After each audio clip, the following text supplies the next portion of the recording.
মহাসচিব গতকাল একটি সংবাদ সম্মেলন করে তারা যে চলমান আন্দোলন রয়েছে শিক্ষার্থীদের বা অন্যান্যদের, সেই আন্দোলনকে তারা সমর্থন অব্যাহত রেখেছে।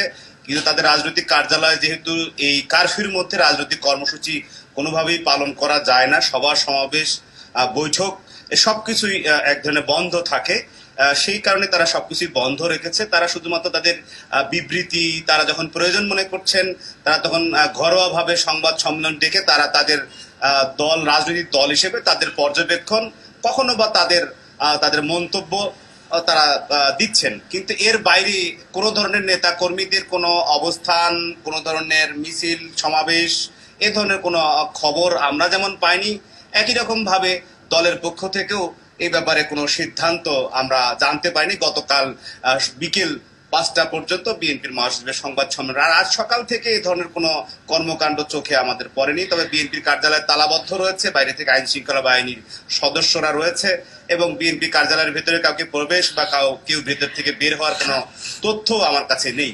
তানিয়া, অসংখ্য ধন্যবাদ শফিক আহমেদ, যুক্ত হয়েছেন আপনি।